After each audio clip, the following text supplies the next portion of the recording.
It started as a peaceful Alaskan morning.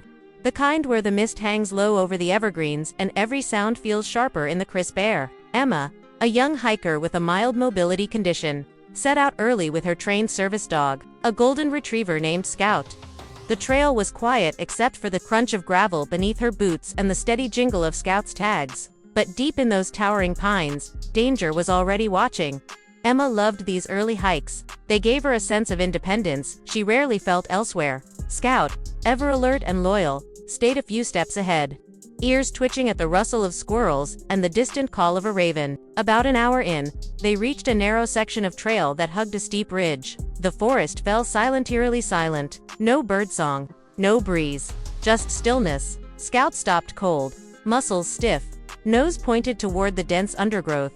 Emma felt it too, a subtle vibration in the air, like a held breath. "What is it, boy?" she whispered. Before she could react, a massive brown bear burst from the thicket, eyes fixed on her, a roar tearing through the quiet. The force of its charge rattled the earth. Emma's heart hammered. She froze, instinct screaming to run, but her legs felt anchored. Scout didn't hesitate. With a fierce bark that echoed off the mountains, he leaped forward, placing his body squarely between Emma and the charging bear. The dog's golden fur bristled, teeth bared, a low growl vibrating through his chest. He wasn't just protecting, he was daring the bear to come closer. The bear skidded to a stop just yards away, rearing onto its hind legs, towering like a living wall of muscle. Scout barked again, lunging just enough to hold its attention, giving Emma precious seconds to think. She remembered the safety tips. Stay calm, speak firmly, make yourself big. Her trembling voice joined Scout's defiance. "Back. Go on. Get out of here," she shouted, waving her arms. For a tense eternity, the bear swayed, huffing and snapping its jaws. Scout never flinched, eyes locked, every sense focused on protecting Emma.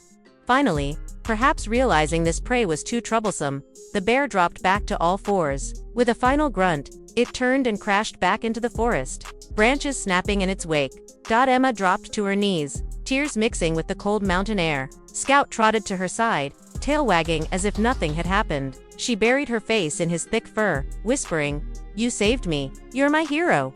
Her hands shook as she fumbled for her phone to call for help, voice breaking as she explained the encounter to a park ranger. Hours later, safely back at the trailhead, a ranger told her how lucky she was. "A startled bear can be unpredictable and deadly. Your dog's quick action probably saved your life," he said, giving Scout an approving pat. Word of Scout's bravery soon spread through the community, and people began calling him Alaska's guardian. Emma knows she'll never forget that morning. The echo of the bear's roar still haunts her dreams, but so does the memory of Scout's courage. For her, the lesson is clear. A service dog is more than a companion, they can be a lifeline. Scout's fearless leap turned a day of quiet hiking into a story of heroism that she carries forever.